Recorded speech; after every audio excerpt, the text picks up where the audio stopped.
Welcome to Talking with Tech. My name is Chris Bouguet, and I'm here with Rachel Madel. Rachel, what were you for Halloween this year? Did you dress up? Did you go out? Let's hear all about your Halloween escapades.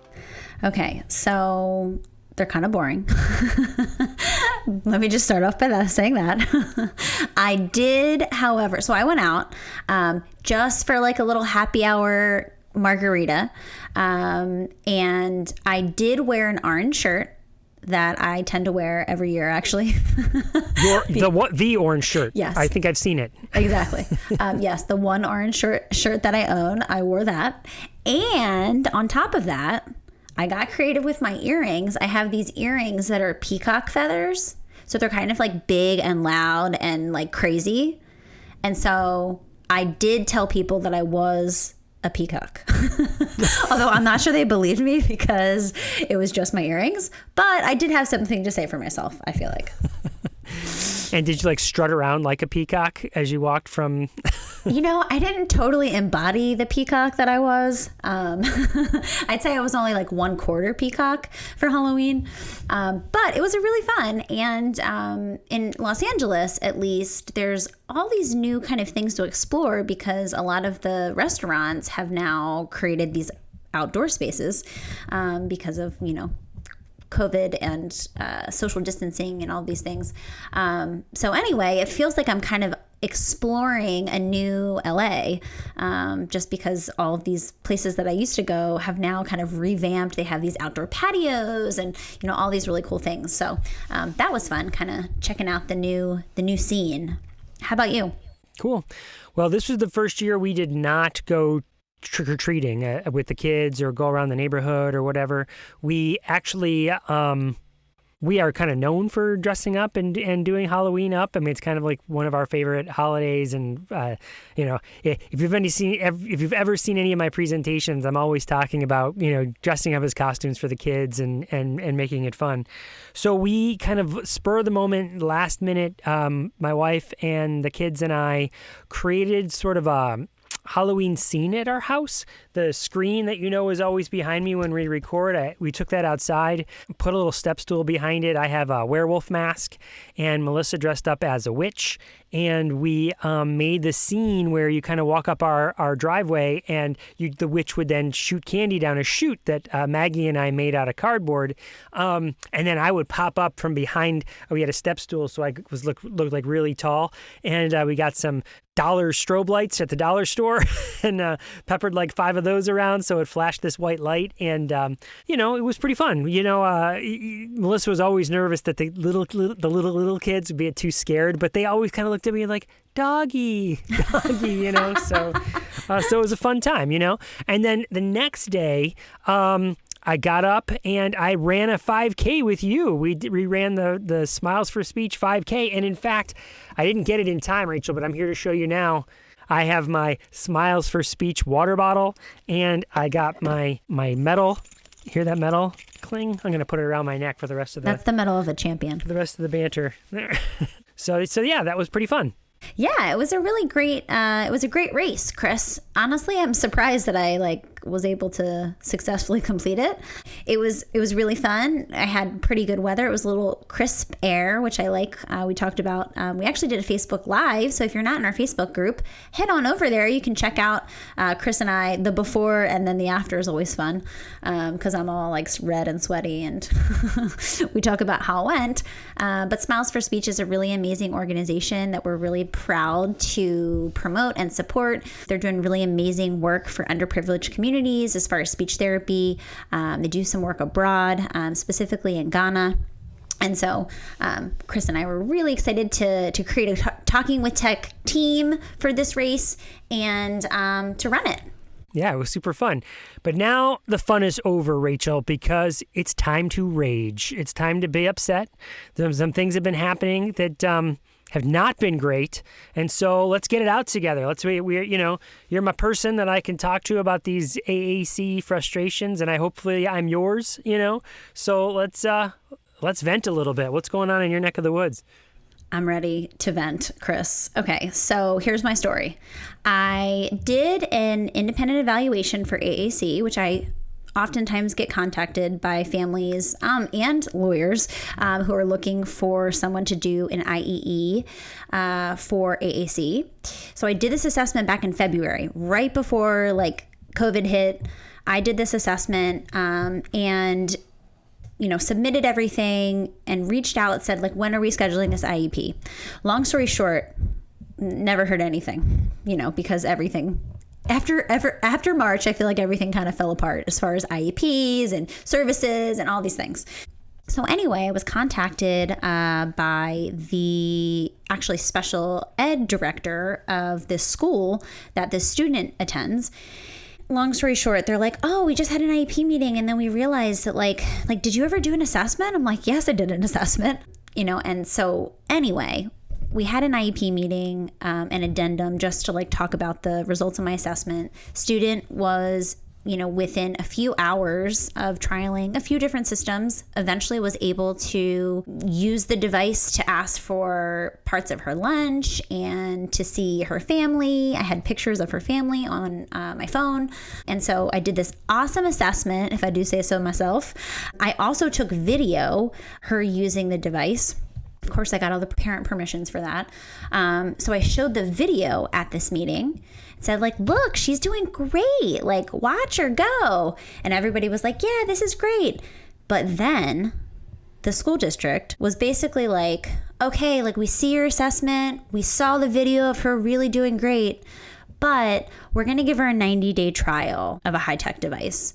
Not a 91-day trial or an 89-day trial or any other number that has to do with any sort of science, just arbitrarily 90 days. Mm-hmm. Exactly. And so, Chris, you know that I was really frustrated by this because I hopped on Marco Polo, which is what we use to communicate sometimes outside of the podcast.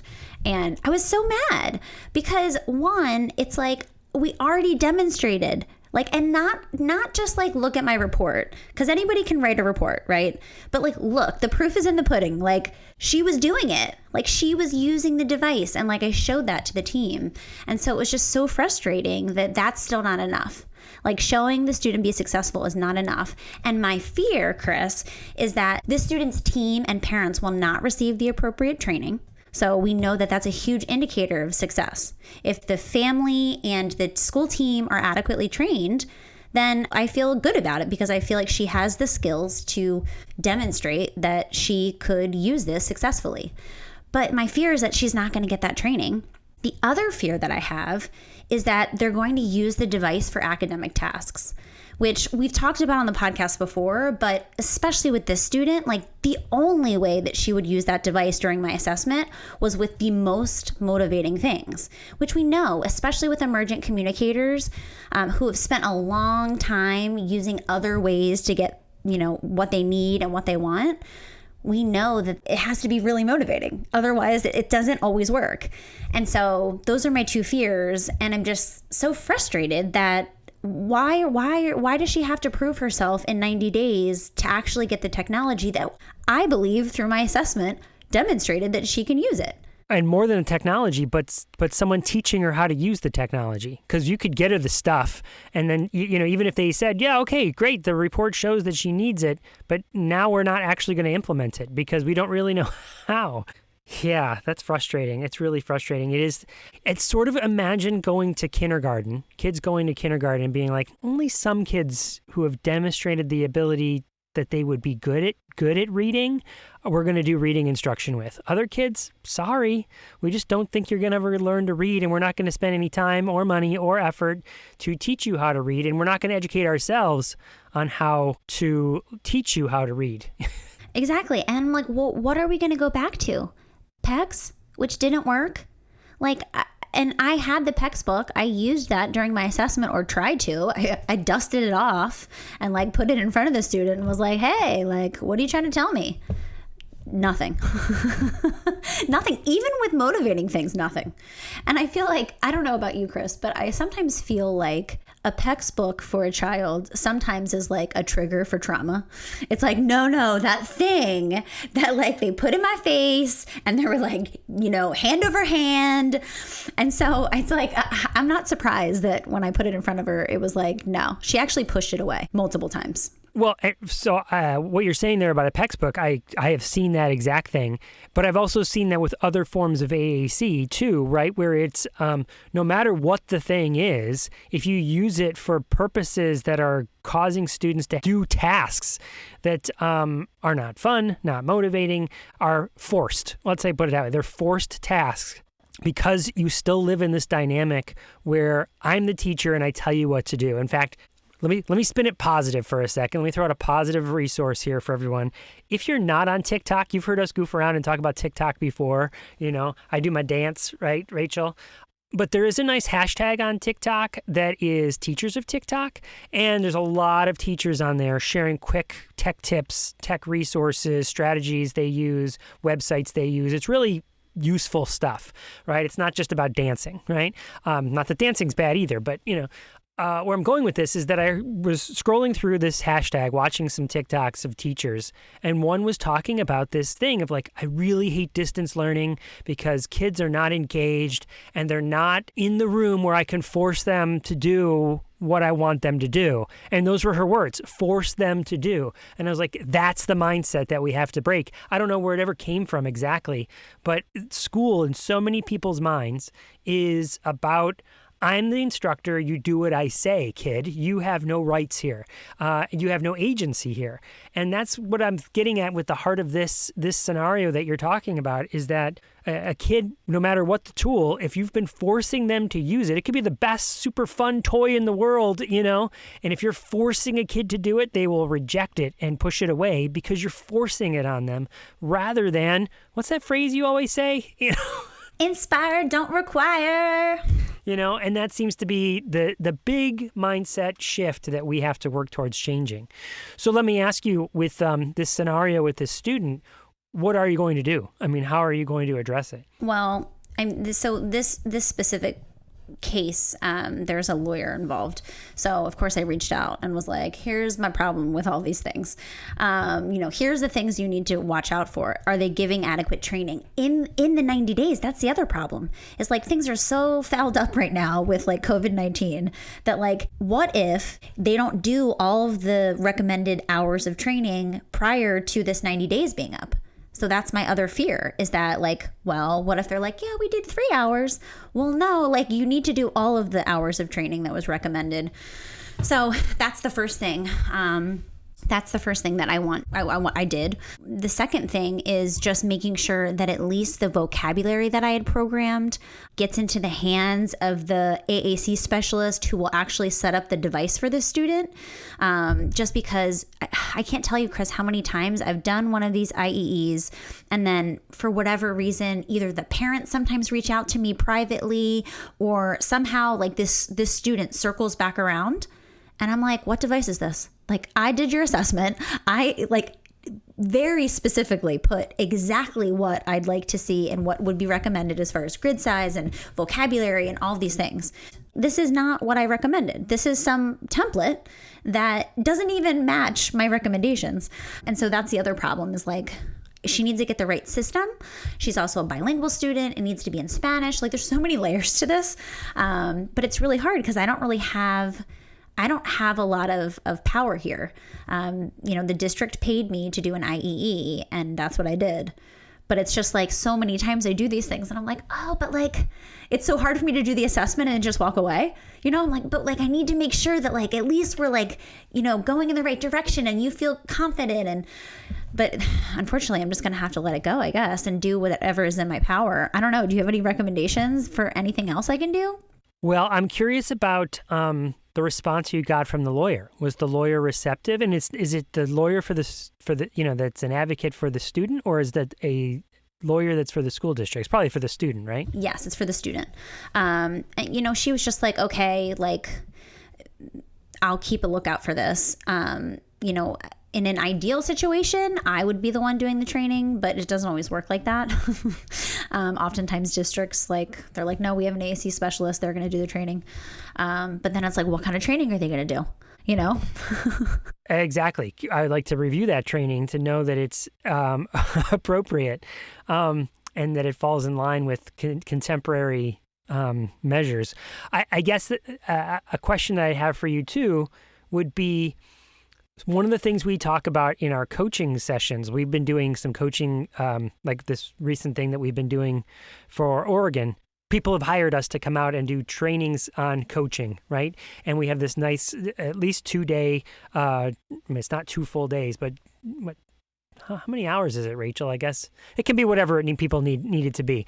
Long story short, in that experience that you and I have designed together, one of the things we talk about is that training alone is rarely effective. You need coaching along with that. So what is the team that is implementing the thing for these 90 days? Who is giving them feedback? Who's observing? Are they taking videos? Are they sending that to somebody? Are they setting aside time to reflect on what they've been doing with that system? And that would be I think the evolution of the recommendations that I would hope all speech therapists start making, all educators start making, is in order to implement a device well, the people who are the communication partners don't just need training. They need coaching and training, and I feel like that's the next step. We've got to start putting that either in IEPs or at least in the evaluations. And maybe this lawyer can cite some of the research that we cite in those coaching modules that we put together about how coaching is more effective. And then maybe they'll hire you to do it because you would be effective. You know what I mean? Yep. I actually started putting coaching in my recommendations for that exact reason, is that it's like we can teach people all day long the basics of core words and aided language input and all the things. And honestly, we could probably send them some type of like recorded webinar on something like that, but what's really important is that coaching piece, like me seeing what you're doing and how you're doing it and helping you to figure out how you could do it better. That's where helping you figure out how do you do it better. That is exactly the words, man. That is totally it, right? You would ask them the questions to help them actually learn the skills, I know. I actually love that course of ours, Chris. I felt so good. We just finished the second part of that course up last week. And man, I just loved it. I felt like we were doing a really great thing for everyone. Everyone was super responsive. And I just love how it kind of has all come together with both of our unique perspectives. Yeah, exactly. Because you work much more closely with families. I mean, I talk to families, but I think predominantly you work with families and you work a little bit with schools. And I primarily work with the educators in schools and a little bit with families. And so you're talking about coaching parents, and I'm often talking about coaching educational professionals. And it's just probably kind of a perfect match, Totally. Kind of a unique thing that I don't think a lot of people are doing because, we have this kind of unique relationship. No, absolutely. I feel like, Chris, I took up all the time to vent.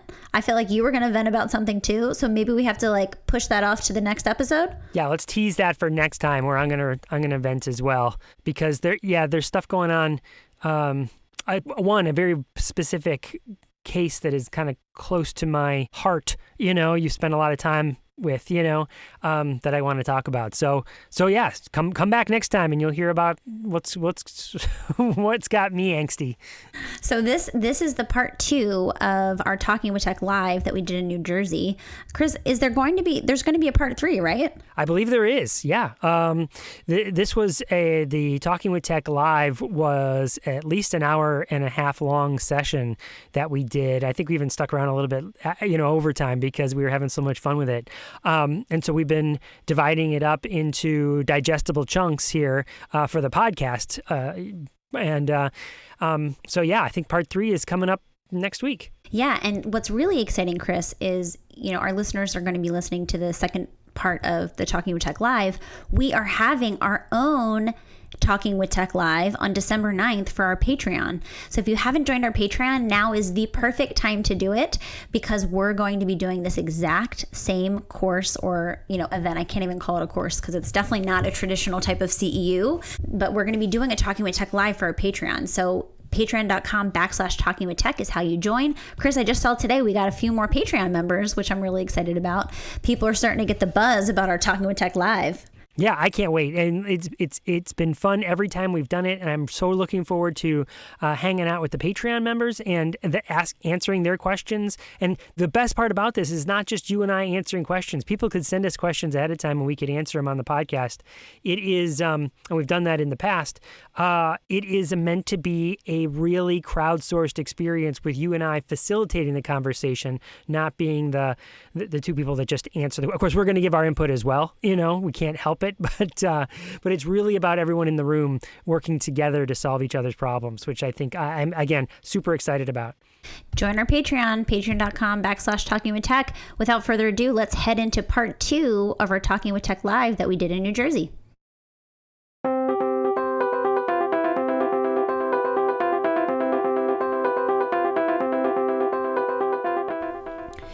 Do you feel stuck with a challenging case or a burning AAC question that you just can't seem to figure out on your own? We're excited to announce Talking with Tech Live, a virtual event that will help crowdsource solutions, strategies, and tools you can use with your AAC clients. This isn't your traditional professional development course where you sit and listen to presenters talk.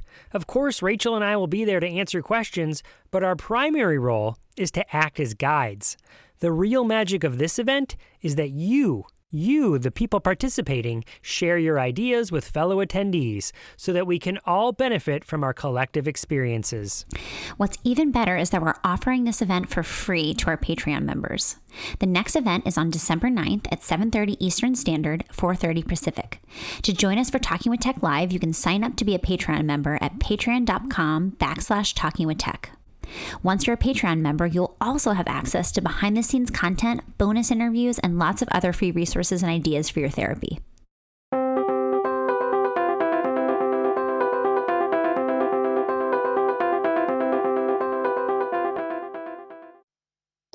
I always remind people, like, I'm only here for a half an hour a week and you're here all the time, or I'm working with you for a year or two, but like, this is your child, or this is your brother or sister, and they're going to be your brother or sister forever. Like, I want to teach you how to do it. So this therapy is for you too.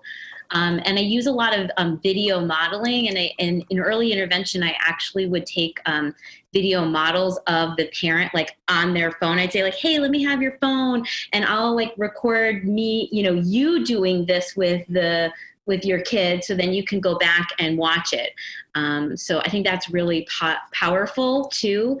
Another strategy to sort of help it stick, and right, you look at that video and you're like, oh, there's me doing what Chris or Rachel or Lauren did with them, but here's me doing it, and this is what it should look like. Or, if it is something concrete that you can have, that's a reminder to them. So don't forget about that. And Lauren, that the original videos and then the follow-up videos, 6 months later, remember that this is a continuum, so you can go, but hey, let's watch these videos from, that we started this, and the parents will be like, oh my gosh, I used to do that. They'll see the growth compared to from where they are, from where they were. The second thing I wanted to bring out, Darla, can you come on? Do you have your let's talk about, because we're using this word coaching, and I wonder if how many people in the room or just listening in the podcast don't know the difference between coaching and consulting. And so, Darla, I'm holding up my cognitive coaching. It's just one. We don't get paid by the cognitive coaching people to be, hawking their wares, but it's a course that I went through as well. Happened to have the book right here on my desk, or under my desk. So can you tell us a little bit of the difference between what's coaching and what's consulting? Yeah, I'm breaking up a little bit, so you might have to repeat. All right. Well, Darla, you know what? We won't wrestle with it. We appreciate you trying. Rachel, do you want to talk about the difference between consulting and coaching? Sure. So consulting is what I think we're all pretty good at, right? It's telling people what to do. It's telling people all the things that they should do to make things better for their child. I'm so good at consulting. I just love telling people exactly what they should do. And I have to say that it's really eye-opening to start recording your sessions, watching them back. And once you start recognizing the difference between consulting and coaching, you're like, I jumped in, I consulted there. Coaching is, like Lauren said, holding up a mirror, asking reflective questions, leading people to their own answers instead of telling them the answer. And I have to say that that one of the best ways to improve yourself as a clinician is to watch back your own sessions and be like, right there, I totally could have asked a question, but instead I jumped in and said, oh, you waited, you didn't wait long enough there. You could have paused. So the difference between coaching and consulting is consulting, I'm kind of telling you the answer, telling you what to do, giving you my knowledge. Coaching is, exactly what you would think of when you think of any type of coach. They're helping guide you to your own answers. And they're really making you think about your own practice. And there's a huge difference. And so I really encourage everyone who's listening to start thinking about like all the times where we jump in when we could be asking questions and helping hold that mirror up.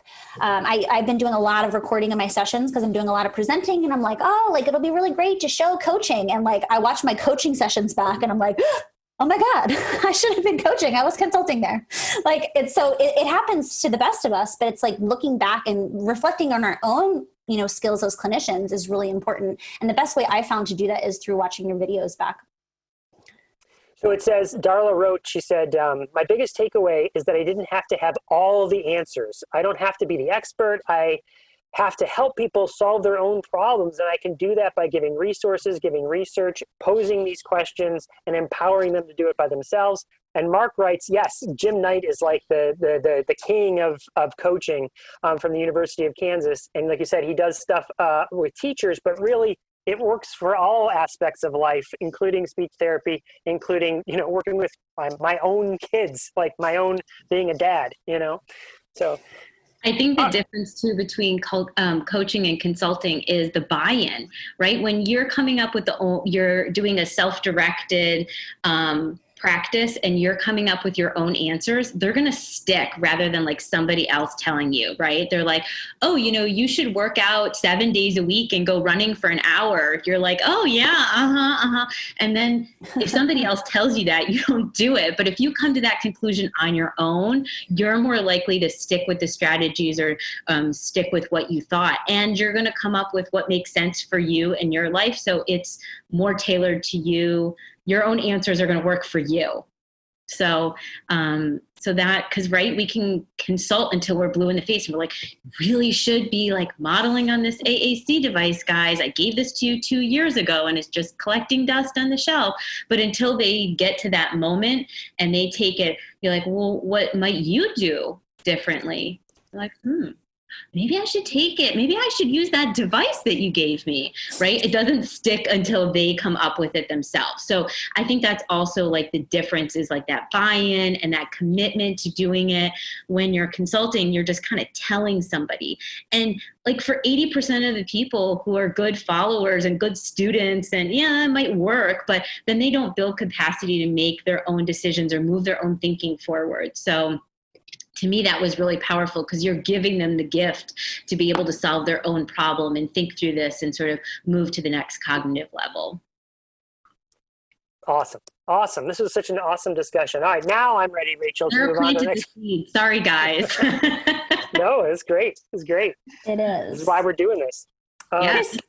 Should we start with some of the questions that don't have answers yet? So that we can, maybe these are the tough ones. Yeah, I was just going to keep going down from top to bottom in the order they came, if that works for you. Yeah, that's totally fine.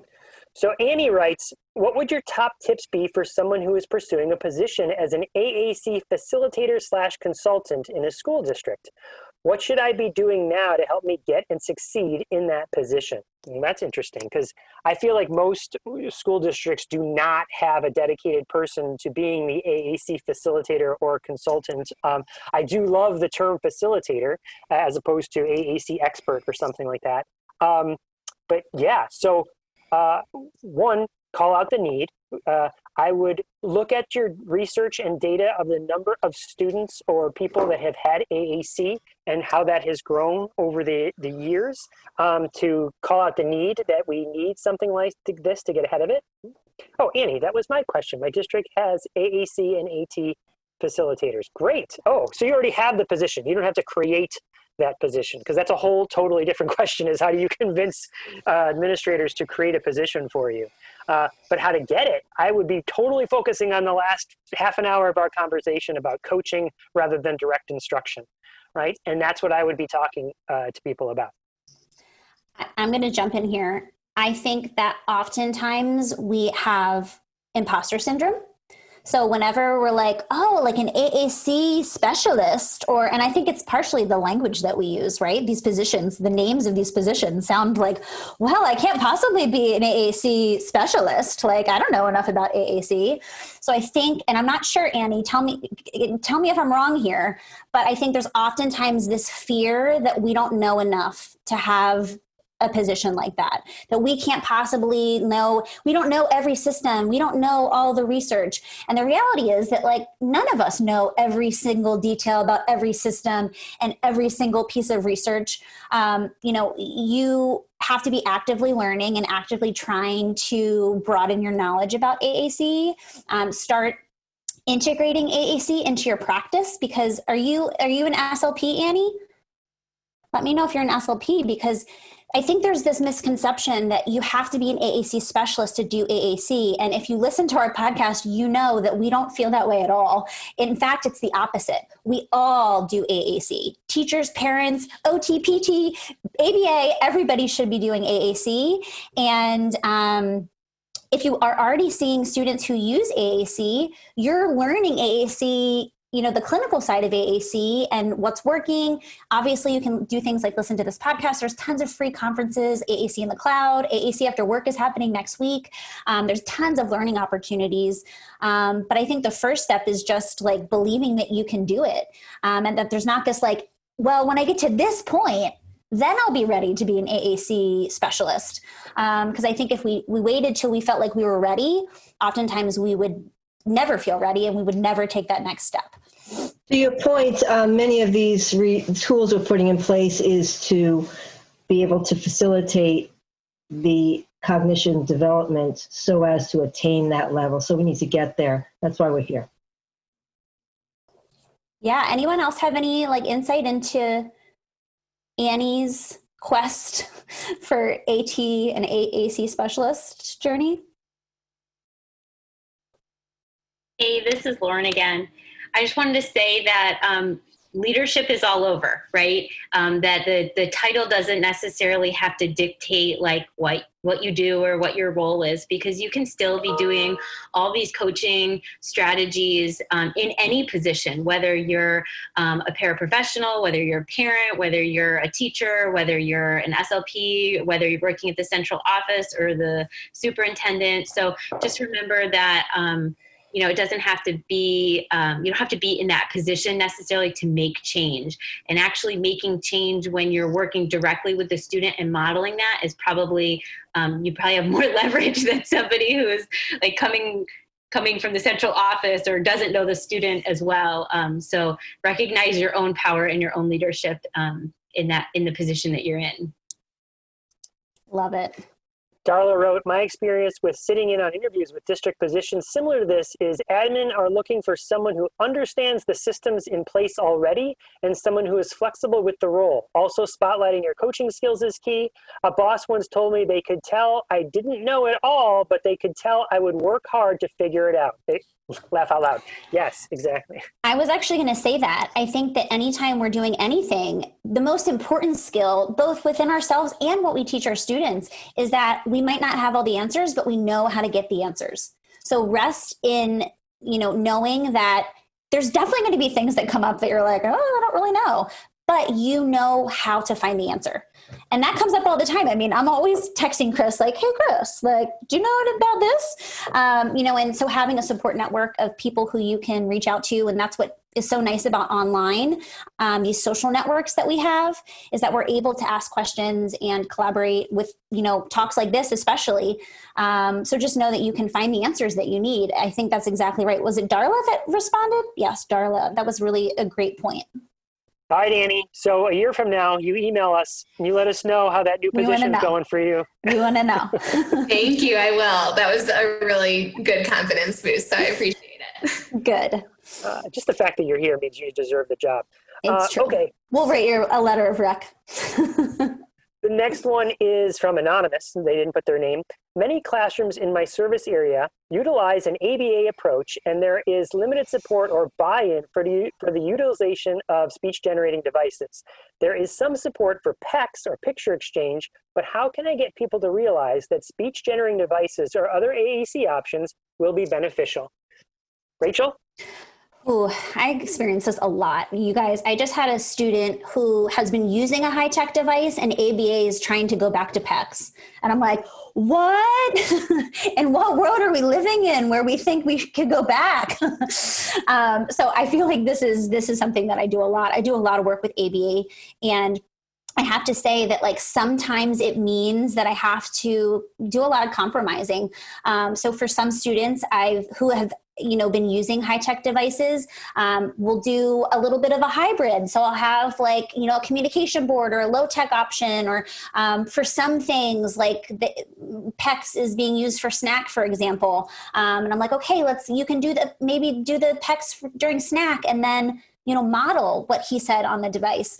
It sounds like you're having a hard time just getting the buy-in in general for speech generating devices. And so I'd say, really trying to talk with the team about why, because oftentimes they have, these ideas, and maybe it's like, well, we need to get to a certain level of PECs before we would do a speech generating device, or, they have these preconceived notions. So if you get to the bottom of actually like what the pushback is, the why behind the decision to not be open to high tech, I think that can be really helpful. I also find that a lot of my students do really well with the auditory output of a high tech device. And so I often talk about that. A lot of kids really benefit from hitting a button and hearing that word back. And that can really move the needle for communication. So sometimes that helps me get the buy-in.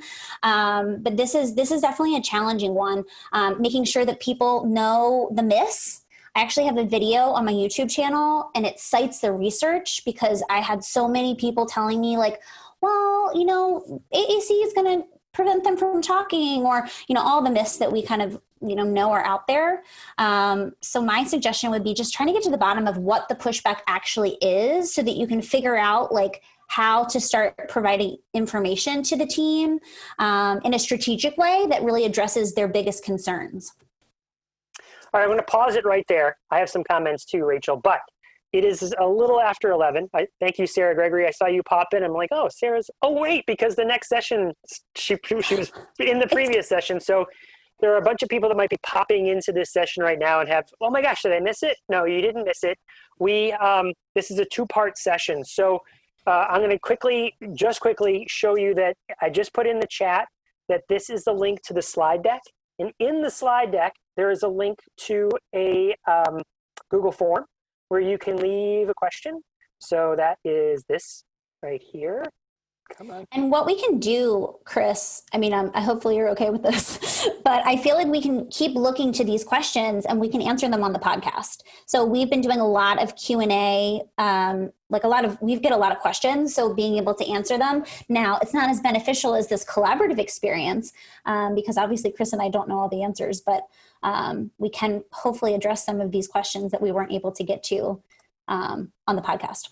So Lola, if you'll put your question here on this in this link, and this is where you can see the responses. But those of you that are new know that actually you have editing rights. So you can, anything from column D over, you should be able to edit. So if you want to contribute and add your own strategies, for instance, like this, someone was just now, as Rachel was talking, was putting in these thoughts about using an AAC happy hour.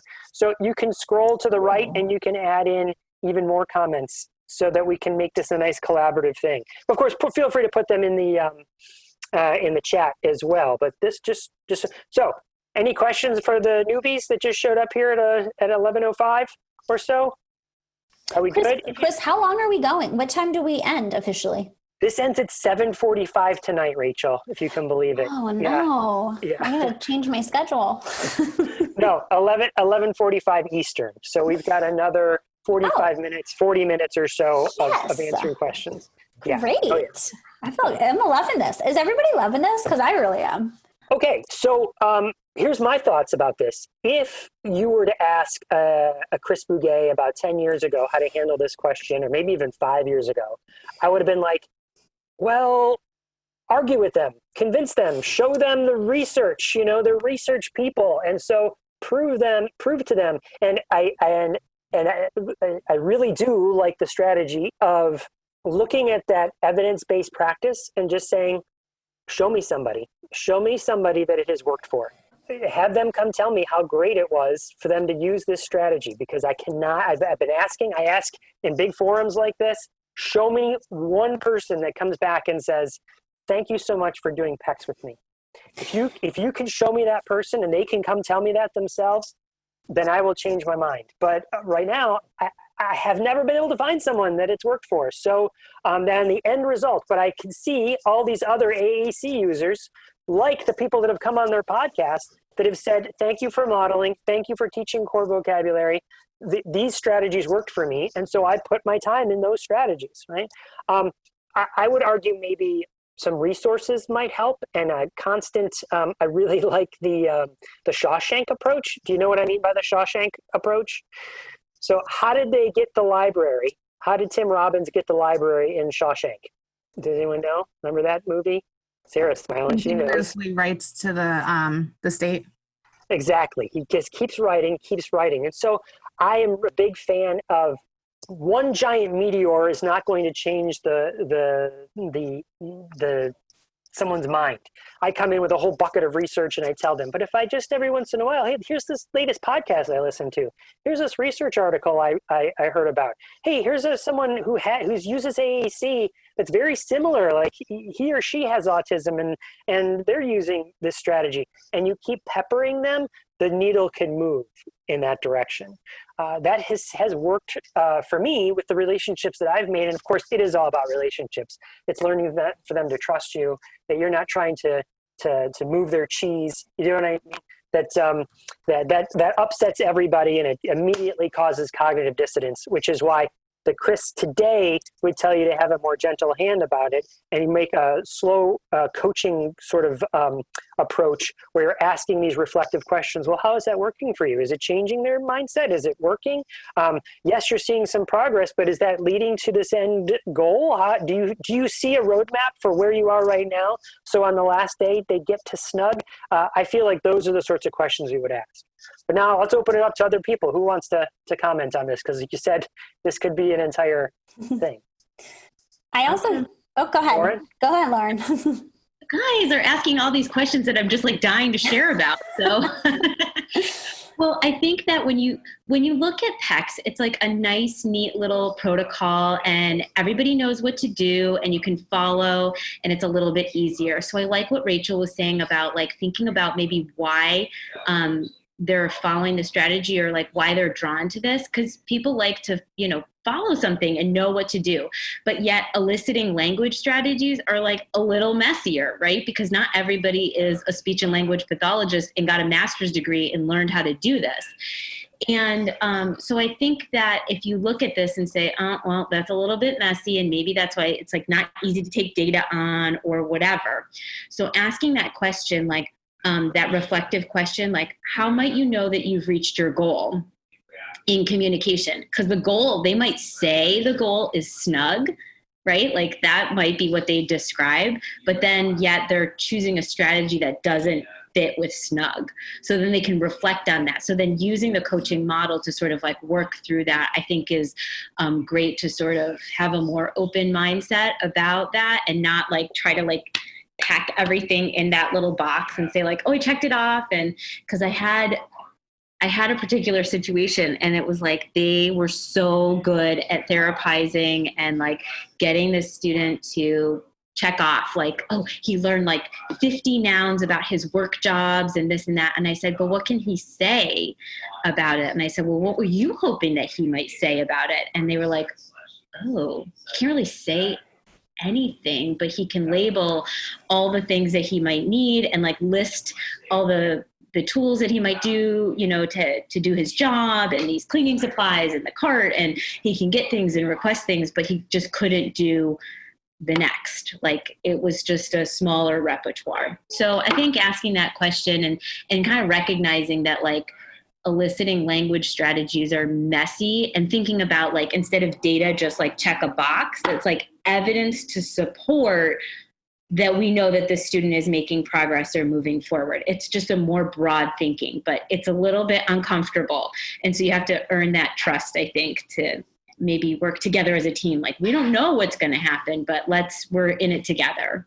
Darla mentioned it's worth noting when taking my courses to become a BCBA, PECS was the only AAC mentioned in my classes. Maybe taking a look at universities and how they're collaborating with the SLP department for curriculum and research could be key. This is a very overlapping practice between BCBA and SLPs. What are we teaching at the college level to both groups? Completely agree. A lot of the BCBAs that I've worked with feel daunted by technology. And so of course, we stick with what we know. And like you said, Lauren, it's like people don't want messy. They want step-by-step guide, which I think is something that PECS obviously has. They feel safe in that well, then I do this. And then when he gets to this level of proficiency, I do this. Language is messy. AAC is not straightforward. Can you actually stop sharing? I want to share a visual with everybody that I shared during some of my presentations that I think this is really powerful. Maybe I should turn my video off because clearly my internet is not happy right now. Okay, let's see here. So I love this because this shows the power of robust language, right?